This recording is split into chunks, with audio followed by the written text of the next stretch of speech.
अच्छा जी, सेलिंग यानी किसी को रिझाना, कोई सेल्स करना बड़ा ही एक मुश्किल शोबा होता है।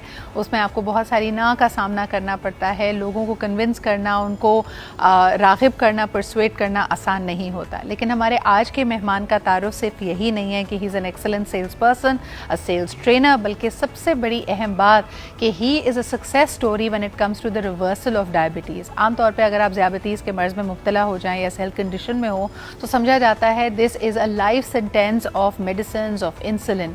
लेकिन ये सक्सेसफुली इसको रिवर्स कर पाए हैं and that is the reason हमने इनको आज अपने प्रोग्राम में बुलाया, because Pakistan unfortunately has become the diabetes world capital. बहुत बड़ी तादाद में यहाँ पे लोग डायबिटीज़ से की तशख़ीस हो रही है, बल्कि कहा यह भी जाता है कि लाखों की तादाद में लोग ऐसे हैं जो अनडायग्नोस्ड हैं। अशरफ साहब को डायबिटीज़ 2004 में डायग्नोस हुई और 2022 में, जब आमतौर पर लोग समझें कि जी बिल्कुल तो कोई तरीका नहीं है इससे निकलने का, 18 साल के बाद he was able to become diabetes free. ये कैसे हो पाया, आइए इनसे जानते हैं। अस्सलाम वालेकुम अशरफ साहब, बहुत मुबारक। You are a role model for so many. You were able to reverse diabetes. मुझे बताइए कि ये कैसे कर पाया? हमें जो पढ़ाया जाता है ना डायबिटीज़ के बारे में, जब भी डायबिटीज़ डायग्नोज होती है डॉक्टर के पास जाते हैं, वो एक मेडिसिन लिख दें। अगर आप उनसे सवाल पूछें कि जी डॉक्टर साहब ये दवाई कितना अरसा खानी है, तो आपका मुंह देखते हैं कि दवाई तो सारी ज़िंदगी खानी है। This is life sentence, you said the correct word. ये उम्र कैद हो गई है। मैंने भी यही समझ लिया। मैंने सोचा कि जो डायबिटीज़ होगी अब सारी ज़िंदगी दवाइयाँ खानी है। मैंने 18 साल तक दवाइयाँ खाई। जितनी दवाइयाँ इस वक्त ईजाद हो चुकी हैं दुनिया में, मेटफॉर्मिन है, सल्फोनिलयूरिया, ये मैं मॉलिक्यूल्स के नाम बता रहा हूँ, एम्पाग्लाइफ्लोजन है, सीटाग्लिप्टन है, ये सारी मेडिसिन डिफरेंट कॉम्बिनेशन के साथ सारे डॉक्टरों ने खिलाई। अच्छा, I was sick of this medicine. मैं 18 साल हो गए, 18 सालों में डायबिटीज़ की कॉम्प्लिकेशन स्टार्ट, मतलब कॉम्प्लिकेशन बहुत पहले हो जाती है लेकिन अब सीरियस होनी शुरू हो गई थी। सही। न्यूरोपैथी यानी पाँव जलना, फॉरगेटफुलनेस, ये सारी चीज़ें स्टार्ट हो गई। मैंने सोचा, मैं पढ़ने वाला बंदा हूँ, मैंने सोचा कि यार इसका कुछ तो तरीका होगा ना, कोई लाइफस्टाइल। जब डॉक्टर कहता है जी इट्स अ लाइफस्टाइल डिजीज़, तो वो कौन सा लाइफस्टाइल है जिसको वायलेट करने से डिजीज़ हुई है? मुझे बताएं 2004 में जब आपको डायबिटीज़ डायग्नोस हुई, उस वक्त के अशरफ चौधरी साहब और आज क्या फ़र्क है? यानी अगर मैं ज़ाहिरी तौर पे देखूं तो क्या आपने वज़न घटाया है, आप अपनी ज़िंदगी में बहुत डिसिप्लिन लेके आए हैं, what has changed? Totally transform. उस वक्त मेरा जो वज़न था 70 kg था। ओके। मैंने तकरीबन को 7-8 kg वज़न अभी ट्रांसफॉर्मेशन के बाद कम किया। मेरा, अगर मैं उस वक्त का होता तो मुझे ऐसे बैठना पड़ता, मेरा पेट इतना बाहर निकला होता। ठीक है, अभी अल्हम्दुलिल्लाह मैं बिल्कुल फिट हूँ। बिल्कुल ठीक है। अच्छा, मेरी मेमोरी तेज़ हो गई। मेरे जो ब्लड प्रेशर की दवाइयाँ थी वो छूट गई। मेरे जो मुख्तलिफ मल्टीवाइटम्स में लेता था उसकी मुझे ज़रूरत नहीं है। Now I am more discipline, more regimented कि यार खाना क्या है, क्या नहीं खाना, ये आपका अपना फैसला होना चाहिए और वो खाएं वो जिससे आपकी सेहत बने। ठीक है, लेकिन मुझे बताएं, आपको देखकर बहुत सारे लोग इंस्पायर होकर अगर अपनी डायबिटीज़ की हेल्थ कंडीशन को रिवर्स करना चाहते हैं, 3 टिप्स जो आप उनको देंगे? 3 टिप्स नहीं, मैं आपको 2 लफ्ज़ बताऊंगा। 2 लफ्ज़? अच्छा, ज़बरदस्त। और उसमें सारी जो मैंने जो सैकड़ों किताबें पढ़ी, मेरी जो तकरीबन 2.5 साल की जो रिसर्च है, मैं आपको वो 2 वर्ड्स में बताने लगा हूँ। No GPS। No GPS? No GPS। आपकी खुराक में नो GPS। और GPS क्या है जी? GPS है ग्रेन्स,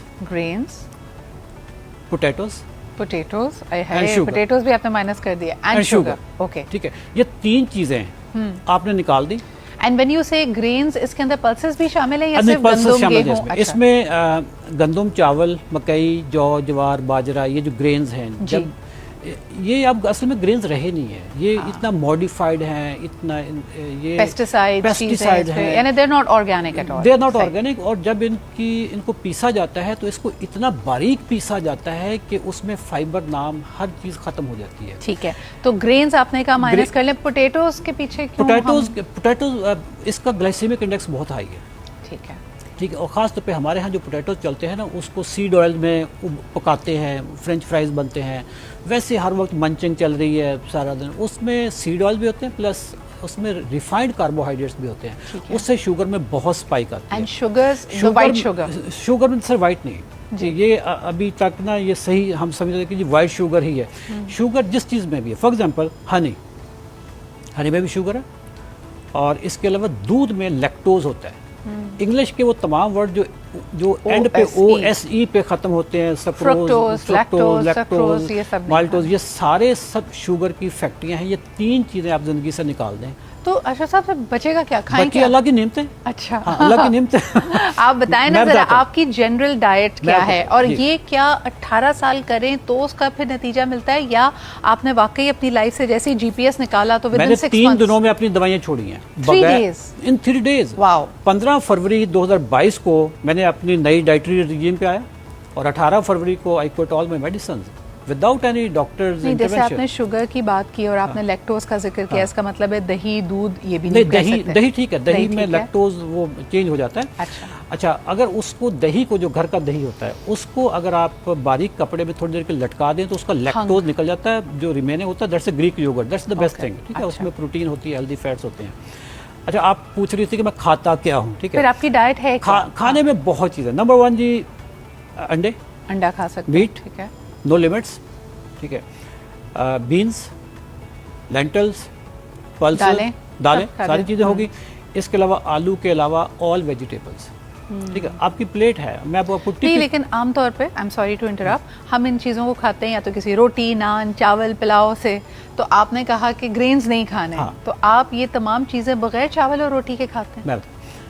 ये रोटी के साथ सालन को डबो के खाना, ये पाकिस्तान, इंडिया के अलावा दुनिया में कहीं पे भी नहीं है। सही, ठीक है, और हमारा कल्चर है ये। This not a religion, this is a culture. ठीक है, हम अगर मुझे पता हो कि यार मैंने ये चीज़ छोड़नी है, उससे मेरी दवाइयाँ भी छूट जाएंगी, मेरी शुगर भी ठीक हो जाएगी, मैं कॉम्प्लिकेशन से बच जाऊँगा, तो इतनी कॉस्ट तो बंदा कर लेना कि कल्चर को ज़रा साइड पे कर दे और हेल्दी फूड पे आ जाए। मैं बताता हूँ, अंडा है, सुबह में नाश्ता करता हूँ। ठीक है, अंडा हम ब्रेड के साथ खाते हैं।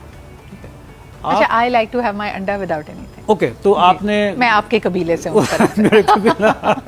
ठीक है, उसको फोक के साथ खाएं। हाँ जी। उसमें 2-4 नट्स भी रख लें, उसमें आप चीज भी डाल लें, और जैसे हम आजकल करते हैं एवोकाडोस रख लें, ग्रिल्ड टोमेटो उसके साथ रख लें, इस तरह की चीजें आप डालें उसमें। बीन्स आप रख सकते हैं साथ में, बीन्स रख सकते हैं, आपका नाश्ता क्लियर हो गया। ठीक है। अच्छा, अब आपको दोपहर को अगर वो बेवक्त की भूख लगे तो थोड़े से नट्स ले लें, साथ में चाय कॉफी ले लें। ठीक है, तो ये भी क्लियर हो गया। सही।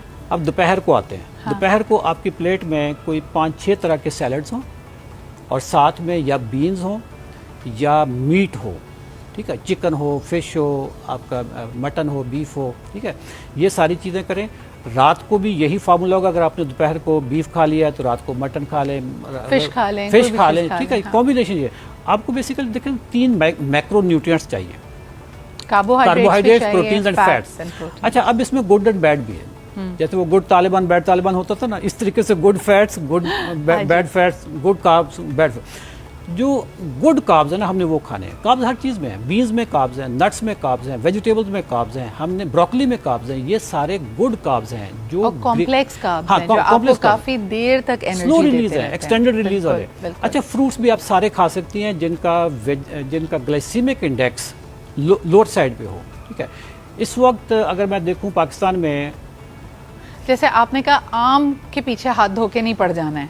आम के पीछे पड़ सकते, मैं बताता हूँ। देखिए, हर चीज़ के ना खाने के आदाब हैं। सही। आम खाना मना नहीं है जी। पहली बात है कि फ्रूट जो है ना, this is not a food, this is entertainment, player है ना। आप खाते हैं तो आपके डोपामाइन रिलीज होते हैं, इसके आपको कॉस्ट पे करनी पड़ेगी। अगर आपने आम खाने हैं, केले, मैं सारे फ्रूट्स बाय द वे खाता हूँ, सारे फ्रूट्स खाता हूँ, मैं इवन खजूर भी खाता हूँ। आप वॉक से पहले कर, जिम जाए, जिम में अगर आप 40 मिनट टू 1 आवर आप एक्सर्शन करते हैं, तो अगर आपने 2 केले भी खाए हुए हैं तो वो तो ठीक हो जाएंगे ना। सर, आखिरी सवाल मैं आपसे करना चाहूँगी, मुझे बताएं, इतनी आपने माशाल्लाह मेहनत की है, एक दफ़ा फिर आपने दवाइयों से छुटकारा हासिल किया है, लोगों को ये करके बताया, एज अ रोल मॉडल बताया कि ये पॉसिबल है। कभी कभार चीट डे होता है आपका? चीट डे बिल्कुल होता है। हाँ। मैं ज़ाहिर इसी सोसाइटी में रहता हूँ, मैं कभी तो निहारी पाए बिरयानी आपको अच्छा, मैं मीठे की तरफ मेरा रुझान होता है कि जब चीट ही करना तो फिर अच्छे वाला कर दो। हाँ, यानी अब जो ना गुनाह बेलज़्ज़त नहीं होना चाहिए, बेलज़्ज़त नहीं होना चाहिए। मैं जलेबी भी खा लेता हूँ, मैं गुलाब जामुन भी खा लेता हूँ, सारी चीज़ें खा लेता हूँ, मैं केक भी खा लेता हूँ, लेकिन वो बस इतना ही होता है कि मैं चीटिंग की है। ठीक है, उसके साथ बस एक जायका बदला मुँह का कभी कभार किया। और फिर आप जब अपने आप को एक स्ट्रिक्ट रिजीम में रखते हैं, मुझे याद है जब मैंने 2018 या 19 के दरमियान दरमियान I went on a no sugar free for 4 months के मैंने बिल्कुल कुछ मीठा नहीं खाना। आपका वेट कम हुआ होगा? मेरा वेट कम होने के साथ साथ मुझे चीनी का जायका अब पसंद नहीं आता। तो वो जिस तरह आप अपने आप को ट्रेन करते हैं ना, देखिए हर चीज़ एक हैबिट है। आप फीकी चाय पीना शुरू कर दें, थोड़े दिनों के बाद आपको चीनी वाली चाय अच्छी नहीं लगेगी। आपके जो टेस्ट बड्स हैं they are trainable, they are trainable, absolutely. बहुत बहुत शुक्रिया अशरफ साहब, बहुत मुबारक हो आपको। और अगेन आखिरी पॉइंट के वर्जिश जरूरी करनी चाहिए ना, चहलकदमी जरूरी होनी चाहिए। वो आपका ना मुशक्कत आपकी लाइफ का हिस्सा है, you are made for that. अगर जो मैं यहाँ पे आपकी इजाज़त से एक नाज़रीन को मैसेज देना चाहूँगा, अगर आपकी उम्र 60 साल से कम है, यू आर यंग और आपके ऊपर जिम फर्ज है, जिम फर्ज, ठीक है। अगर आपकी उम्र 60 से ऊपर है तो आप कह सकते हैं कि जी मैं बुढ़ापे की तरफ जा रहा हूँ, आप उतनी वॉक करें, उतने मिनट वॉक करें जितनी आपकी उम्र है। अच्छा, और जिम फर्ज से आपकी मुराद है कि हम रोज जिम जाएं? नहीं, रोज ना, आप तकरीबन 5 दिन जाएं और 2 दिन वॉक कर लें, ठीक है। क्योंकि आपकी लेकिन मूवमेंट आप पे फर्ज है। अल्लाह ताला ने जो आपको सेहत दी है, जो आपको एक चलता फिरता बनाया है, तमाम आपके आसाब काम कर रहे हैं, तो इसका इस्तेमाल कीजिए, बिकॉज वक्त बड़ी तेजी से गुजर जाता है। बहुत शुक्रिया हमारे साथ मौजूद होने के लिए अशरफ साहब।